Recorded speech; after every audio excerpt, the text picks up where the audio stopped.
আসসালামু আলাইকুম, স্বাগত জানাচ্ছি আরটিভির মধ্যাহ্নের সংবাদে। আপনাদের সঙ্গে আছি আমি সিনথিয়া রহমান। শর্ত না মানায় আজ থেকে অনির্দিষ্টকালের জন্য এলপিজি সিলিন্ডার বিক্রি বন্ধের ঘোষণা দিয়েছে এলপি গ্যাস ব্যবসায়ী সমবায় সমিতি। বুধবার সন্ধ্যায় এই সংক্রান্ত নোটিশ জারি করে সংগঠনটি। দাবি আদায় না হওয়া পর্যন্ত সারা দেশে এলপিজি সিলিন্ডার সরবরাহ ও বিক্রি বন্ধ রাখবে তারা। এর আগে গতকাল কমিশন বৃদ্ধি, জরিমানা বন্ধ সহ 6 দফা দাবিতে 24 ঘন্টার আলটিমেটাম দেয় ব্যবসায়ী সমিতি। তবে বেলা 3টায় বাংলাদেশ এনার্জি রেগুলেটরি কমিশনের বিইআরসির সঙ্গে তাদের বৈঠক হওয়ার কথা রয়েছে। বৈঠকে দাবি মানা হলে কর্মসূচি প্রত্যাহার করবে তারা। এদিকে বিইআরসি বলছে, এলপিজি পরিবেশক লাইসেন্স না হওয়ায় আইনিভাবে তাদের দাবি আমলে নেওয়ার সুযোগ নেই। আমদানিকারকরা প্রস্তাব করলে যাচাই বাছাই শেষে গণশুনানি করে তারপর সিদ্ধান্ত দিতে হবে।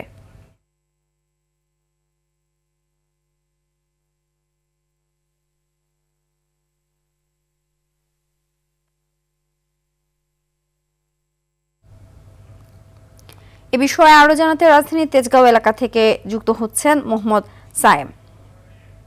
সায়েম, গ্যাস সিলিন্ডার বিক্রি বন্ধের কেমন প্রভাব দেখছেন বাজারে, কি বলছেন বিক্রেতারা, জানাবেন? সিনথিয়া, সকাল থেকেই কিন্তু রাজধানীর আমি রয়েছি তেজগাঁওয়ে। এখানে কিন্তু দুই একটি দোকানে আমরা গ্যাস বিক্রি করতে দেখেছি, কিন্তু বেশিরভাগ যে দোকানগুলো রয়েছে তারা যেমনটি জানিয়েছেন যে এখানে তাদের যে সমিতির যে ঘোষণা, সেই ঘোষণা অনুযায়ী তারা সিলিন্ডার গ্যাস বিক্রি এই মুহূর্তে বন্ধ রেখেছেন এবং অনেকেই খোঁড়া অজুহাত দেখাচ্ছেন যে এখানটায় তাদের গ্যাস সরবরাহ না থাকায় তারা বিক্রি করছেন না। পাশাপাশি তাদের সমিতির যে নিয়ম, যে গ্যাস বিক্রি বন্ধের যে ঘোষণা, সে অনুযায়ী তারা গ্যাস বিক্রি বন্ধ রেখেছেন। আর বিক্রেতাদের সাথে আমরা কথা বলে যেটুকু জানতে পেরেছি, তাদের অভিযোগ পর্যাপ্ত পরিমাণ সরবরাহ না থাকায় তাদের পরিবহন খরচ বেড়ে যাওয়ায় সরকারি বেঁধে দেওয়া মূল্যে তারা গ্যাস বিক্রি করতে পারছেন না, যে কারণে বিভিন্ন সময় যা ভোক্তা অধিকারের পক্ষ থেকে যে ভ্রাম্যমাণ আদালতে জরিমানা করা হয়, এই বিষয়গুলোর ব্যাপারে তারা কিন্তু সরকারের কাছে দাবি জানিয়েছিলেন এবং তাদের দাবি না মানা পর্যন্ত তারা গ্যাস বিক্রি বন্ধ রাখবেন বলে ঘোষণা দিয়েছিলেন। সেই ঘোষণা অনুযায়ী কিন্তু বেশিরভাগ যারা পরিবেশক রয়েছেন, ডিস্ট্রিবিউটর যারা রয়েছেন, তারা গ্যাস বিক্রি এই মুহূর্তে বন্ধ রেখেছেন এবং আমরা নগরবাসী যারা, তারা কিন্তু এখানে চরম দুর্ভোগে পড়েছেন। এখানে অনেকেই নগরবাসী কিন্তু দুর্ভোগে পড়েছেন। তারা এখানে এসে গ্যাস না পাওয়ায় তারা কিন্তু ফিরে যাচ্ছেন। আমরা কিন্তু তেজগাঁয়ে যে তারা কিন্তু চরম দুর্ভোগ পোহাচ্ছেন এলপিজি গ্যাস না পাওয়ায়, যে পাশাপাশি যেহেতু লাইনের গ্যাসটাও কিন্তু পাওয়া যাচ্ছে না। সিনথিয়া, ধন্যবাদ। শরীয়তপুরের জাজিরায় বোমা বিস্ফোরণে সোহান নামে এক যুবক নিহত হয়েছে। এ সময় উড়ে গেছে একটি বসতঘর। ভোরে উপজেলার বিলাসপুর ইউনিয়নের মুলাই ব্যাপারীর কান্দি গ্রামে এ ঘটনা ঘটে। নিহত সোহান একই এলাকার বাসিন্দা। প্রত্যক্ষদর্শী ও পুলিশ জানায়, ভোর 4টার দিকে বিকট শব্দে বোমা বিস্ফোরণে একটি ঘরের দেয়াল চালা উড়ে যায়। আর ঘটনাস্থলে রাসায়নিক দ্রব্য ও বোমা তৈরির বিভিন্ন সরঞ্জাম পাওয়া গেছে। জাজিরা থানার ওসি সালেহ আহমেদ জানান, গত কয়েকদিন ধরে এলাকায় উত্তেজনা চলছিল। ভোরে বিকট শব্দ পেয়ে স্থানীয়রা গিয়ে দেখেন একটি ঘরের লণ্ডভণ্ড অবস্থা। এর কিছু দূরে এক যুবকের মরদেহ পাওয়া যায়। যে ট্রান্সমিটার যেভাবে ফুটে, এভাবে একটা অনেক জোর আওয়াজ হয়েছে। পরে আমরা এই পর্যন্ত আইলাম, আইয়া দেখি যে এদিকে থেকে গন্ধ বাইর হইতেছে। আমরা এখানে আসার পরে যে আলামতগুলো দেখতে পেলাম, তাতে দেখা যাচ্ছে যে বিস্ফোরকের আইটেমগুলো আছে। এখানে রক্তের কিছু চিহ্ন পাওয়া গেছে। আমরা এখন তো ইনিশিয়ালি তদন্তকারী কাজ করতেছি, বিভিন্ন আঙ্গিকে কাজ করতেছে। রাজধানীর তেজগাঁওয়ে দুর্বৃত্তদের গুলিতে ঢাকা মহানগর উত্তর স্বেচ্ছাসেবক দলের সাবেক সদস্য সচিব আজিজুর রহমান মুসাব্বিরকে গুলি করে হত্যার ঘটনায় মামলা হয়েছে। বৃহস্পতিবার রাজধানীর তেজগাঁও থানায় এ মামলা করেন তার স্ত্রী সুরাইয়া বেগম। মামলায় অজ্ঞাত 4 থেকে 5 জনকে আসামি করা হয়েছে। বুধবার রাত 8টা 40 দিকে তেজতুরি বাজারে স্টার কাবাবের গলিতে মুসাব্বিরকে গুলি করে হত্যা করে দুর্বৃত্তরা। এ ঘটনায় কারওয়ান বাজার ভ্যান সমিতির সাধারণ সম্পাদক মোহাম্মদ আবু সুফিয়ান মাসুদ নামে একজন গুলিবিদ্ধ হয়েছেন। গুরুতর আহত মাসুদ ঢাকা মেডিকেল কলেজ হাসপাতালে চিকিৎসাধীন। প্রত্যক্ষদর্শীরা জানান, রাতে কারওয়ান বাজার স্টার কাবাবের সামনে মোটরসাইকেল যোগে এসে তাদের গুলি করে দুর্বৃত্তরা।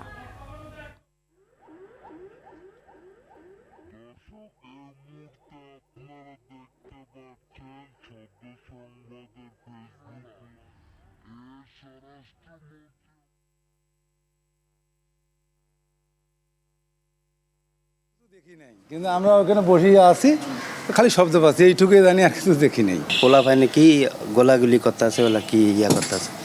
তো পরে যে সময় মানুষের এমনি বাগাদুড়ি করতে আছে, শুনলাম যে কি গুল্লি খসে এত নিতা কি শুনছি। আগের মতো এবার কোনো পাতানো নির্বাচন হবে না বলে মন্তব্য করেছেন প্রধান নির্বাচন কমিশনার এএমএম নাসিরউদ্দিন। সকালে আগারগাঁও ইসি সচিবালয় প্রাঙ্গণে মনোনয়ন বাতিল ও গ্রহণের বিরুদ্ধে আপিল আবেদনের বুথ পরিদর্শন শেষে সব কথা বলেন তিনি। জানান, আইনি ভিত্তিতে আবেদনগুলোর সমাধান করা হবে। নির্বাচন কমিশন ইনসাফে বিশ্বাসী উল্লেখ করে সিইসি বলেন, সবাই ন্যায় বিচার পাবেন। এছাড়া লেভেল প্লেইং ফিল্ড নিশ্চিত করবে কমিশন। এদিকে আপিলের চতুর্থ দিনে সকাল থেকে দেশের বিভিন্ন প্রান্ত থেকে ইসিতে আসছেন আবেদনকারীরা। আগামীকাল পর্যন্ত চলবে আবেদন গ্রহণ। তফসিল অনুযায়ী 10 থেকে 18 জানুয়ারি পর্যন্ত চলবে এসব আপিলের শুনানি ও নিষ্পত্তি। বুধবার পর্যন্ত 3 দিনে আপিল জমা পড়ে 295টি।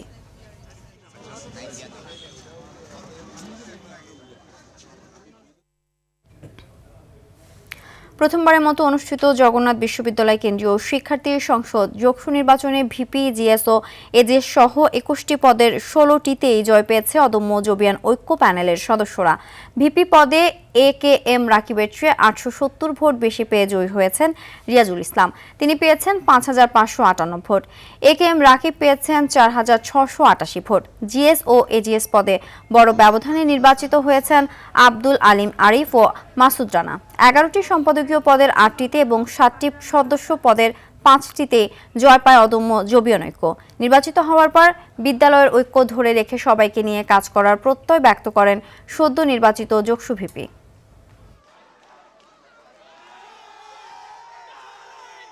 আমাকে নির্বাচিত ঘোষণা করার পরে আমরা 1 ঘন্টা পরে শুনি না, আমি আসলে আমাকে টেকনিক্যালি আমাকে বাদ দেওয়া হয়েছে। একটাই প্রত্যাশা, ওনাদের ইশতেহারে যা ছিল ওনারা যেন সঠিক সুষ্ঠুভাবে এগুলো পালন করেন।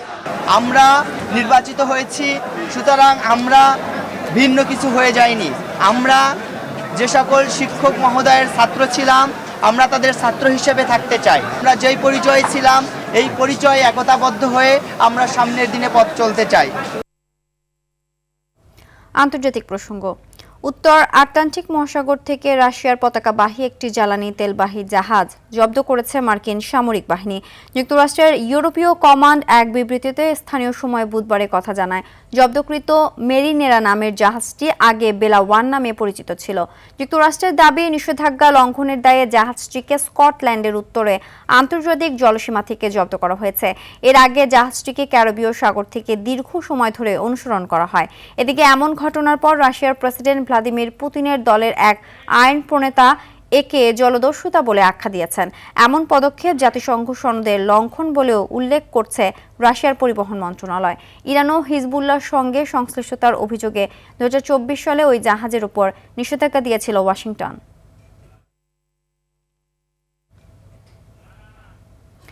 এখন থেকে অনির্দিষ্টকালের জন্য ভেনেজুয়েলার তেল উত্তোলন ও বিক্রয় সংক্রান্ত সার্বিক ব্যবস্থাপনা নিয়ন্ত্রণ থাকবে যুক্তরাষ্ট্রের হাতে। স্থানীয় সময় বুধবার যুক্তরাষ্ট্রের পররাষ্ট্রমন্ত্রী এবং প্রেসিডেন্টের জাতীয় নিরাপত্তা উপদেষ্টা মার্কো রুবিও এমন মন্তব্য করেছেন। এক সংবাদ সম্মেলনে রুবিও বলেন, ভেনেজুয়েলার তেল খাত বিশৃঙ্খলার দিকে ঝুঁকে পড়ুক এমনটা তারা চান না। বলেন, যুক্তরাষ্ট্র ভেনেজুয়েলার তেল খাতকে ঢেলে সাজানোর উদ্যোগ নিয়েছে, আর এটি হলো সংস্কারের প্রথম পর্যায়। তাই এই মুহূর্তে যুক্তরাষ্ট্রের সরকারের অনুমোদিত সংস্থা বা কোম্পানি ছাড়া আর কাউকে এই খাতে প্রবেশ করতে দেওয়া হবে না বলেও উল্লেখ করেন তিনি। ভেনেজুয়েলায় মজুত আছে কমপক্ষে 30,300 কোটি ব্যারেল অপরিশোধিত তেল।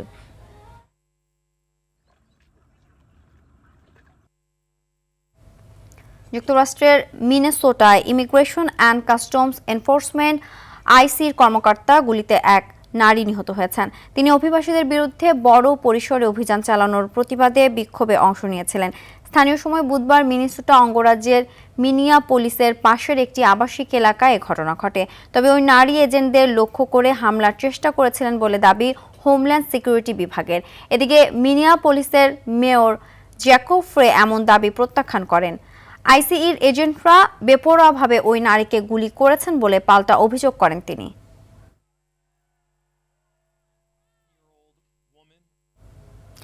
মার্কিন জাতীয় স্বার্থবিরোধী কর্মকাণ্ডের অভিযোগে ৬৬টি আন্তর্জাতিক সংস্থা থেকে সদস্যপদ প্রত্যাহারের ঘোষণা দিয়েছে যুক্তরাষ্ট্র। স্থানীয় সময় বুধবার এ সংক্রান্ত একটি ঘোষণাপত্রে সই করেন প্রেসিডেন্ট ডোনাল্ড ট্রাম্প।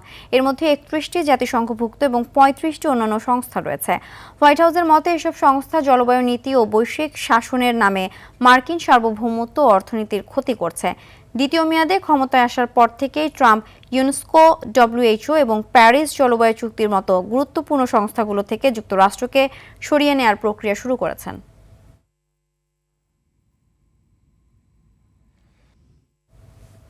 খেলার খবর ক্রিকেট। বিপিএলে আজ দিনের প্রথম ম্যাচে নোয়াখালী এক্সপ্রেসের মুখোমুখি হবে রাজশাহী ওয়ারিয়র্স। চলতি আসরে প্রথম দেখায় রাজশাহীর কাছে ৬ উইকেটে হেরেছিল নোয়াখালী। তাদের সামনে এবার সুযোগ রয়েছে প্রতিশোধ নেয়ার। আসরে এখন পর্যন্ত ৫ ম্যাচ খেলে জয়ের দেখা পায়নি নবাগত নোয়াখালী। অন্যদিকে আগের ম্যাচে সুপার ওভারে রংপুরকে হারানো রাজশাহীর লক্ষ্য এই ম্যাচেও জয়ের ধারা অব্যাহত রাখা। সিলেট আন্তর্জাতিক স্টেডিয়ামে ম্যাচ শুরু হবে বেলা ১টায়। এদিকে দিনের আরেক ম্যাচে স্বাগতিক সিলেটের মুখোমুখি হবে ঢাকা। আগের ম্যাচে চট্টগ্রামের কাছে হেরে যাওয়া সিলেটের লক্ষ্য এই ম্যাচ দিয়ে আবারও জয় ফেরা। অন্যদিকে নোয়াখালীকে হারিয়ে ফুরফুরে মেজাজে থাকা ঢাকার লক্ষ্য জয়ের ধারা অব্যাহত রাখা। একই ভেন্যুতে ম্যাচ শুরু সন্ধ্যা ৬টায়। মধ্যাহ্নের সংবাদ এ পর্যন্তই। দুপুরের সংবাদ ১:২টায় দেখার আমন্ত্রণ রইল। ধন্যবাদ সবাইকে।